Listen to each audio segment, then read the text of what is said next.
Emma, Norman, and Ray are three extremely intelligent orphans that share a happy and structured life at the Gracefield house along with 35 other kids.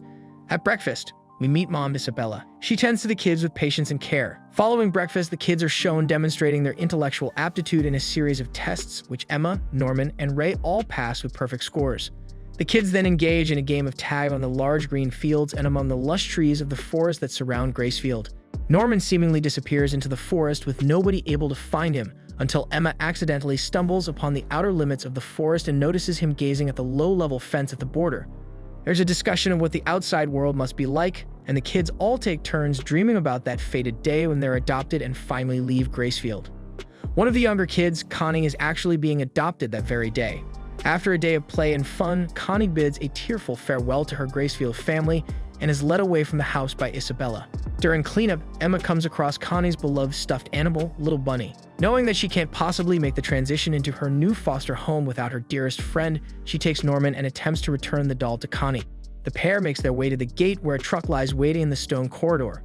Emma assumes that as she leaves the bunny in the back of the truck that Connie will eventually find it, but when she goes to place it, she discovers a horrific scene. Connie's lifeless body. They hear voices from another room and immediately go to hide under the truck. Horrified, they see a figure that looked like Demon Monster. She and Norman both struggle to muffle their screams of terror as the monsters discuss how the kids are being raised as high-quality meat for rich and powerful monsters. Suddenly, one of the monsters calls Mom and tells her to ensure that the delivery of the high-quality goods goes off without incident.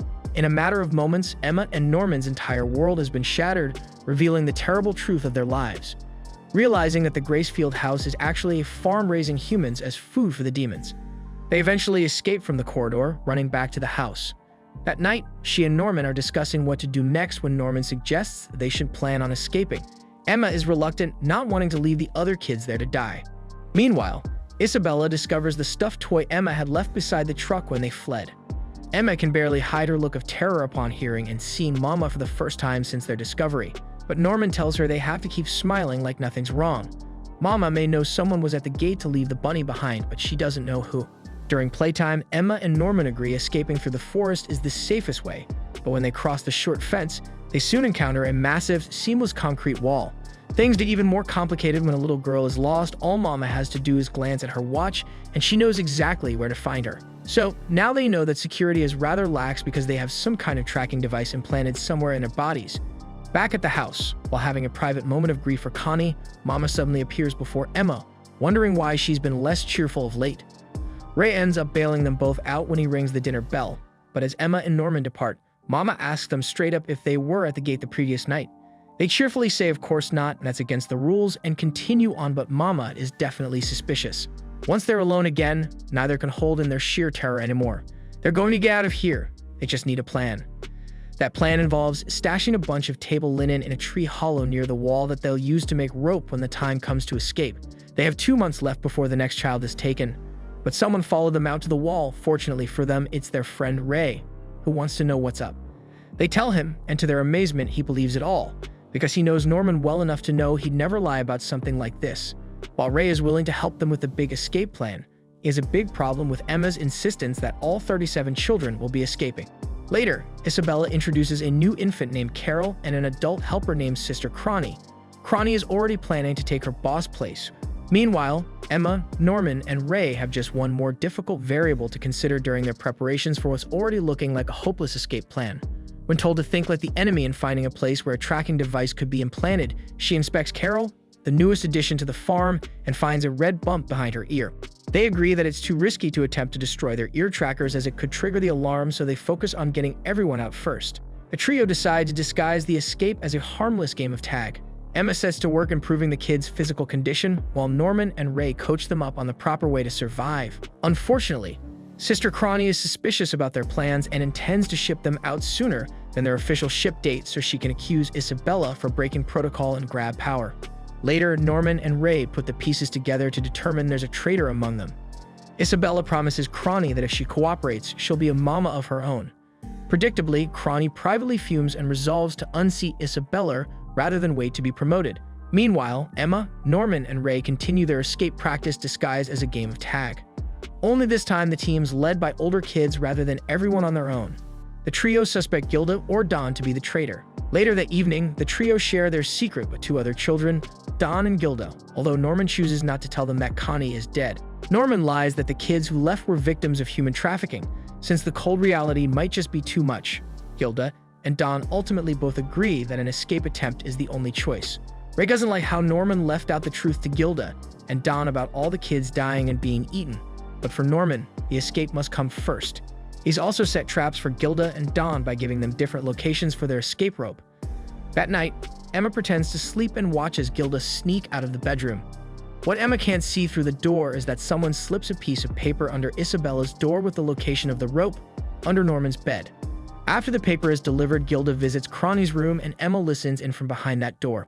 Things get a little tense in there, with evidence wavering between Gilda being Connie's informant and not, but in the end, Gilda does what Emma hoped for and refuses to give up any information. When Norman and Ray search the two spots where the rope was hidden, Norman says there's nothing under the bed, and Ray says that must mean Don is the traitor. Only now Norman is convinced that Ray has been the real traitor all along, since he was the only one who knew about this place. For his part, Ray doesn't deny anything, but he does explain that he did it because it had to be done. Norman agrees to forgive Ray as long as he agrees to be his spy as well.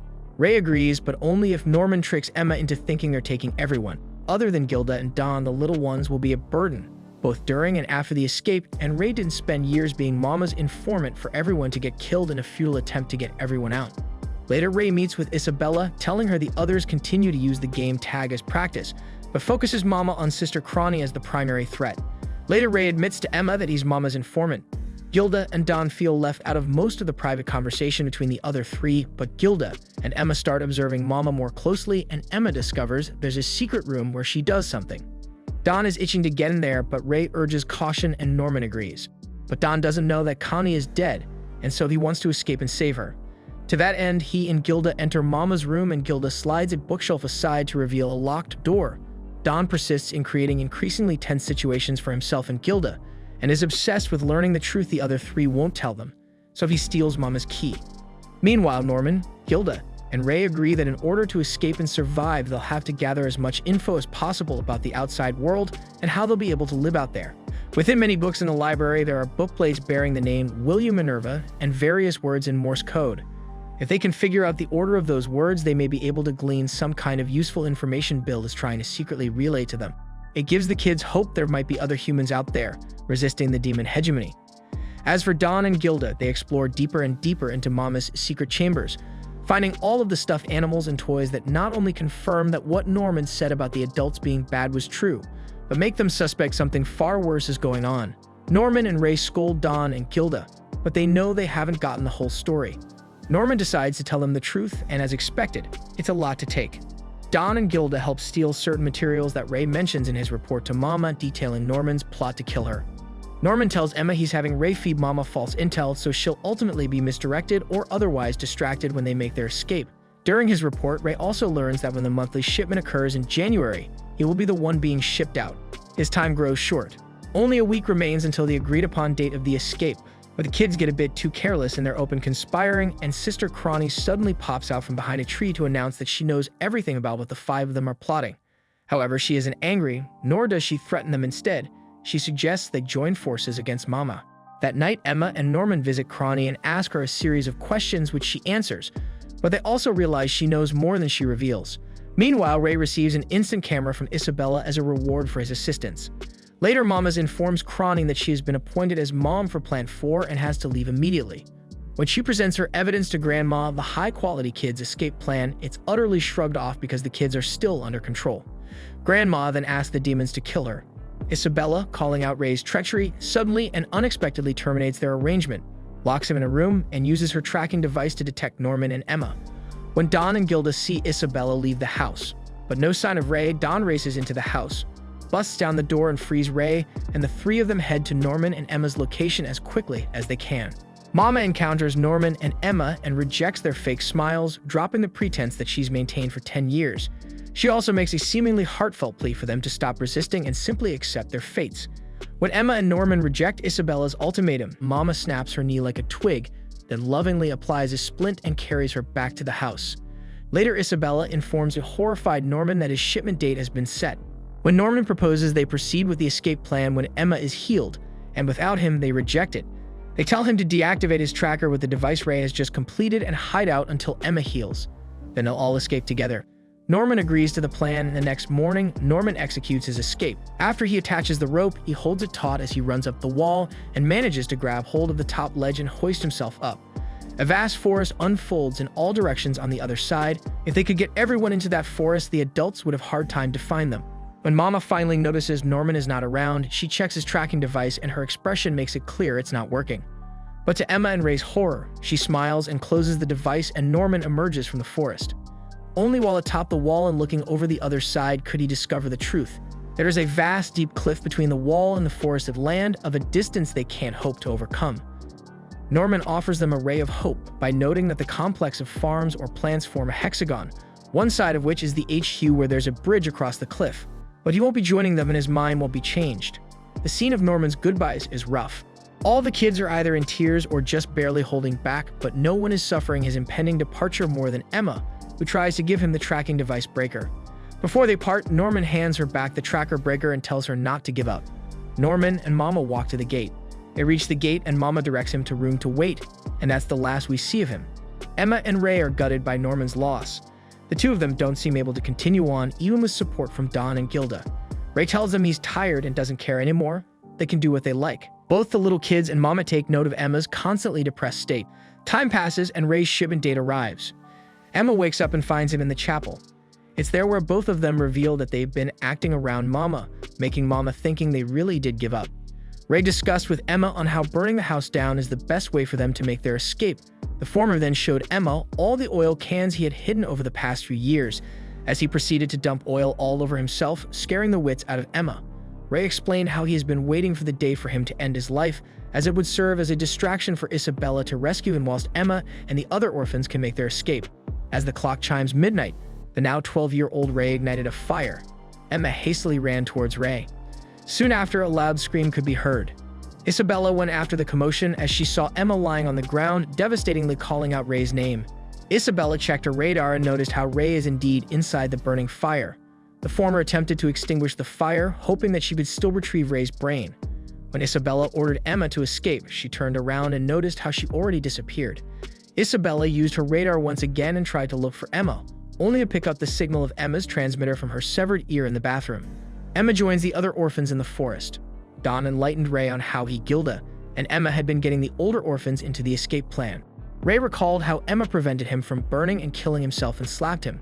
Toma and Lanny came into the cafeteria and had wrapped meat and Anna's cut hair in Ray's clothes as a decoy. Emma revealed to Ray how months earlier, Norman told Emma of Ray's plan to burn himself and prepared a counterplan for her, which meant that they were already prepared to escape. As the orphans later evacuated the house, Isabella managed to get the communication device. As she stood outside the house, staring at it as it burns to the ground, Isabella started to laugh, as she happily states how she will catch them all the orphans back.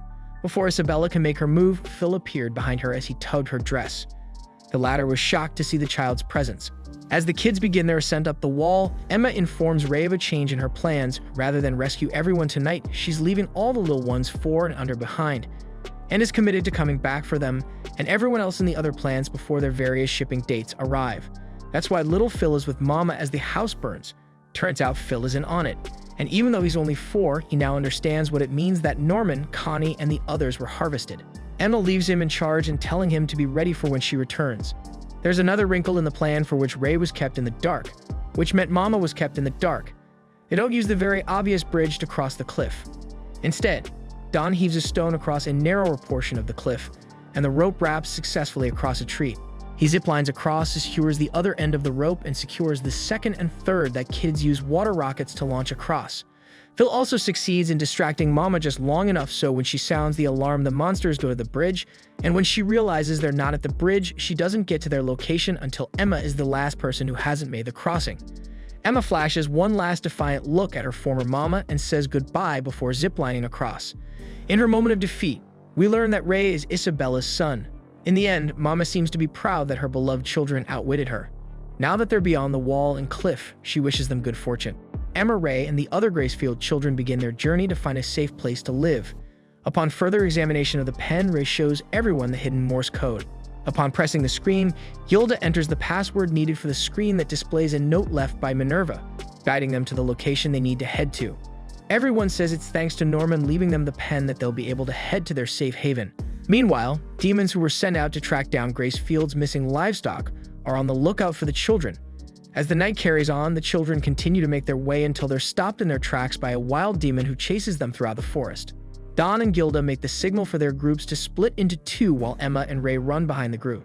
The wild demon is caught on an arching tree branch, striking it and confusing it for a short amount of time.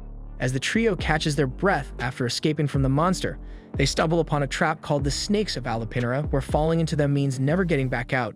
Ray then decides to make his goal to get the demon to follow him where he'll trap it in the vines.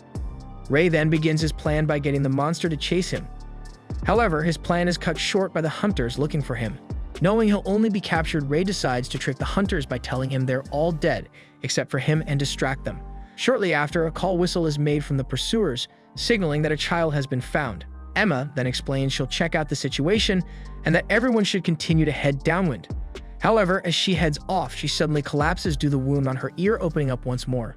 Just as Anna examines her, someone in the distance leads them to safety. During this, Ray continues his escape from the pursuers.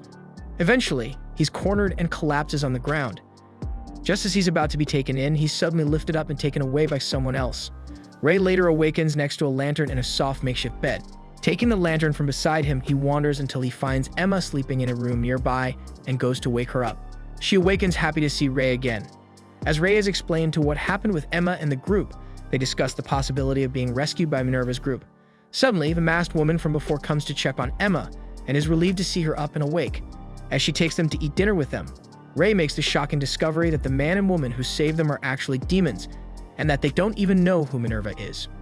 Emma and Ray confront the two now known demons as to what they did with their siblings, leading Emma to think Mujika cooked and prepared them for dinner. Without giving anything away, Mujika simply tells her nothing as Sanju makes room for her to run away. Ray follows after her. Sanju and Mujika shortly enter after and apologize to Emma for not telling her much. In response, she apologizes as well, thanking them for saving the rest of the children. Once everyone but the three are asleep, Emma and Ray ask their questions. They ask why they aren't eating them. Sanju replies back with his religion and its dietary restrictions. They then ask what had happened to humans 30 years ago based on assumptions from books they found in Minerva's name. Sanju is quick to tell them that humans haven't been free in this world in 1,000 years and have only been livestock ever since. 1,000 years ago, a deal was made between demons and humans due to an ongoing war between them. Demons originally hunted humans for food, and in response, the humans began fighting back. More demons were killed than humans eaten. Due to the amount of fear and hatred between the groups, the humans promised to no longer hunt demons if demons no longer ate humans.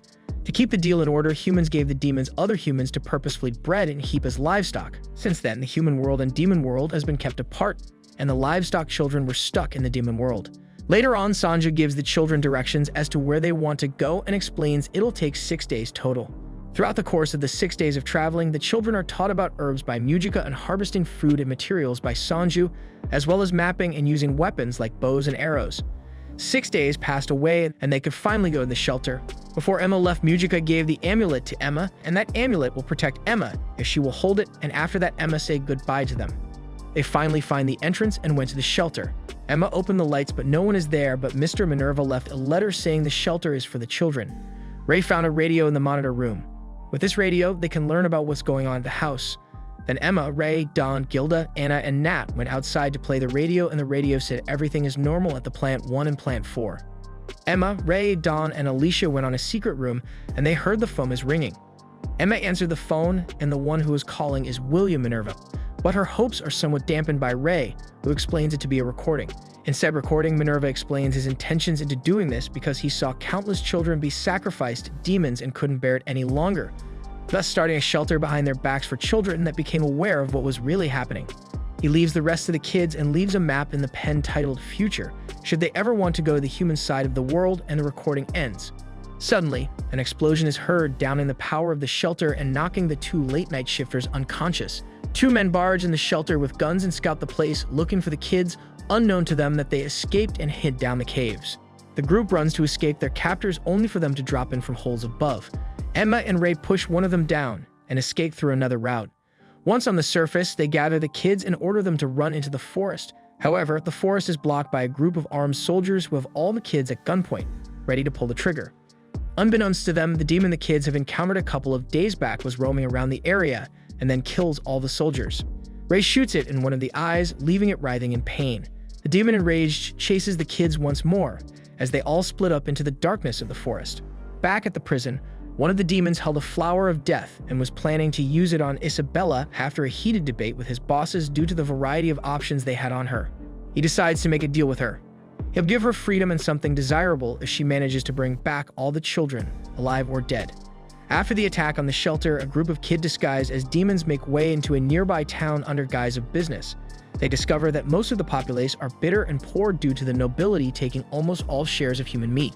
In an abandoned temple not far from town, the kids live in temporary residence while Emma and Ray figure out what to do after the attack. The next day, Toma, Anne, and one of the kids reveal their demon costumes to the group and beg Emma to take them with her into town. Emma objects initially, but gives in when Don decides to take them anyway.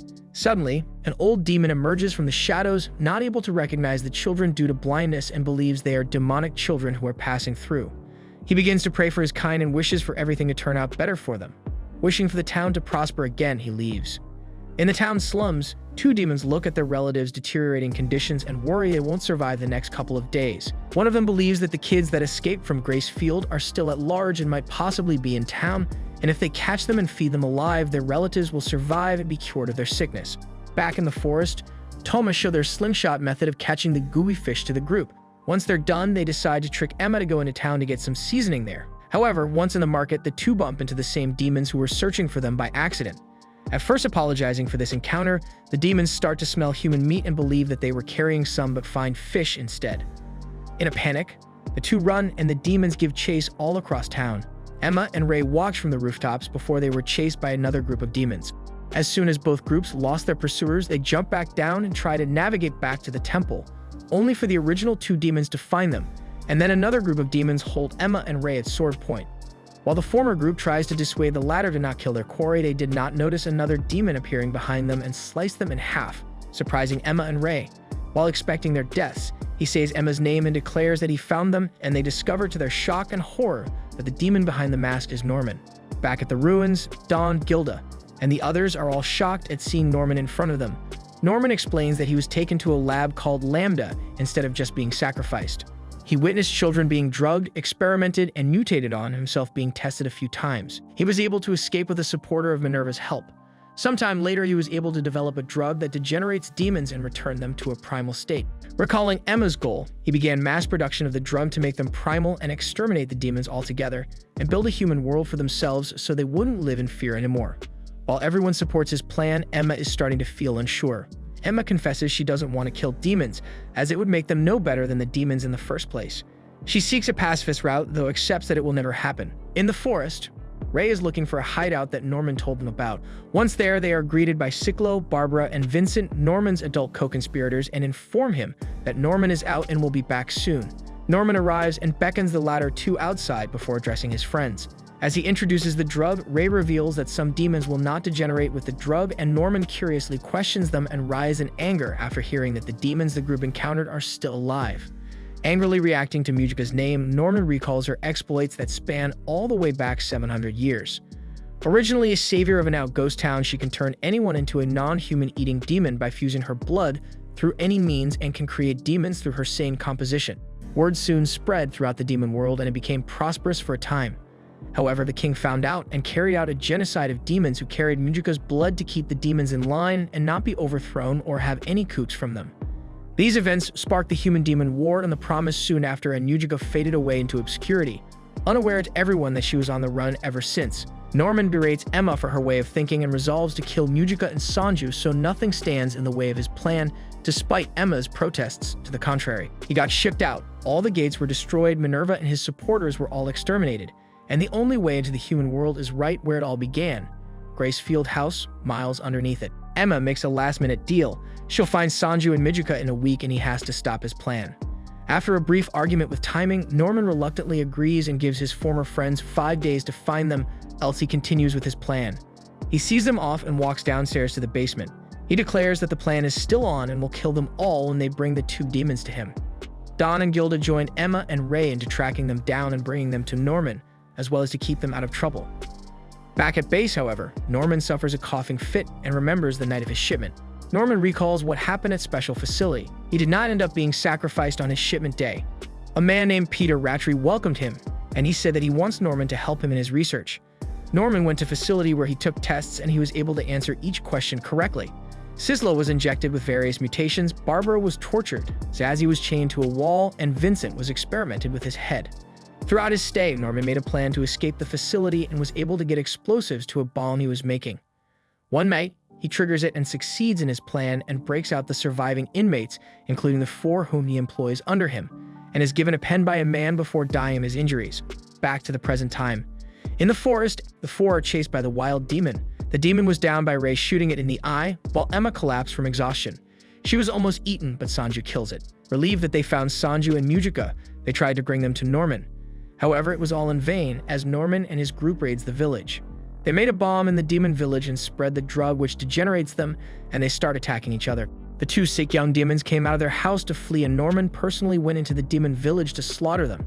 One little demon girl tries to escape from Norman's wrath, searching for her grandpa, the same demon who often prays for things to get better. Just as he returns, he saw the village burning. Realizing what's happening, he tries to find her granddaughter. The drug reaches them and the little demon degenerates, but her grandpa does not. Realizing he's a descendant of Mujika's blood infusions, he attempts to kill them. Norman then sees the carnage his group has wrought onto the demons and begins to have some regrets. Before pulling himself together and preparing for battle, Emma and Ray attempt to convince Norman about how they can still escape without killing the demons.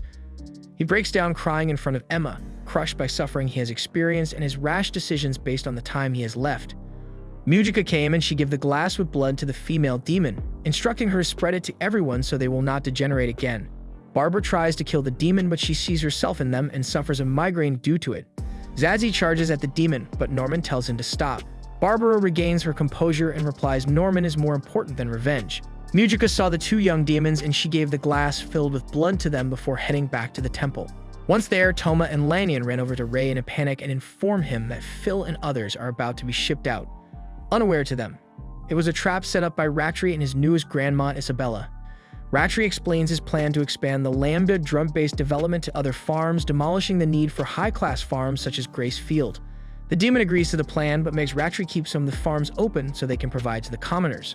Norman realizes that they are planning to shift to Lambda-style farms sooner than expected, and Emma desperately tries to make a plan to rescue Phil and his group, despite Ray's suspicions that it's a trap. The little demon girl gives a piece of the promised pen to Emma. The pen displayed blueprints of the inside and outside of Gracefield houses, showing the gate to the human world as well as a recipe for a cure of all the side effects due to the drugs that were used on Norman and his other friends. Emma, Ray, Norman, and the other children decide to go back to Gracefield in order to save Phil and the others. However, while everyone is sleeping, Vincent is seen making a radio call to Gracefield with Isabella picking up on the other side. Emma, Ray, and Norman plan a break-in into Gracefield to rescue Phil and 119 more children along with him. They plan to launch hot air balloons and drop a demon-killing drug on the farms. However, Vincent ratting out the information to Peter Rattray's base, allowing Isabella to update her security to handle the raid. Intending on capturing Norman and killing everyone else, Rattray gives the operation a green light. Meanwhile, Phil, Simon, and other children from the farm are instructed to get ready to be shipped out. Soon after, the children from Lambda begin infiltrating Grace Fields via hot air balloons. However, the hot air balloons were decoys planted to explode on impact with the ground, allowing Sanju and Norman's co-conspirators to attack and kill them from above. They manage to get inside and attack the demons they see there with smoke bombs. Vincent hacks into the network and taunts Rattray for falling for the trap, and the demons watch Emma sabotage the CCTV system. Once the lights were shut down, Geminal leads the children to the elevator while Phil distracts the women with the suitcases, causing them to trip and miss catching the children. The group head to the elevator where everyone reunites. However, the reunion was short-lived as the breeders point SMG at them. Isabella tauntingly welcomes the children back. Rattray takes in the defeat of the children and asks them to stand down and surrender.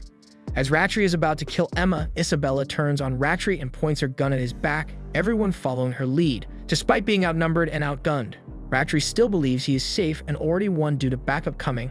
However, the backup was dispatched by civilians of the demon town along with Mujika, Sanju, and Vilk in an uprising against the farms. Vilk breaks into the elevator chamber and declares war on Rattray after enduring centuries of starvation and oppression by the ruling demons and humans. As Isabella is about to kill Rattray, he pulled out a knife and ended his life, regretting the murder of his brother, who is none other than William Minerva. With Rattray dead, the Gracefield residents are able to go to the human world at last, which takes the elevator down to a tree-like door marked with the Owl of Minerva. They stick the pen into one of the owl's eye when the door opens, and they walk into the unknown void. As they disappear, Emma, Ray, and Norman reveal that they are staying in the demon world. Norman's co-conspirators join up as they want to rescue their comrades left behind. Dom and Gilda end up going to the human world in order to help care for the younger children alongside Isabella. The doors begin to close, and Phil runs out to hug Emma one last time, promising to come and get them should they take too long. They end up in New York City, where they are helped by the people there, despite the humans in the demon world's claims to the contrary. The children finally get to wear normal clothes, go to school, and live their lives as regular children. Back in the demon world, everyone else crosses along barren wastelands and mountain ranges, meet children from what appear to be other farms, and save them. They finally arrive at the capital after passing a war-ravaged battlefield, and Mujika is able to share her blood with other demons and gets praised for her efforts. Back in the human world, many years have passed and all the children have grown. At the outskirts of New York, Phil reunites with Emma for the last time, having succeeded in her mission.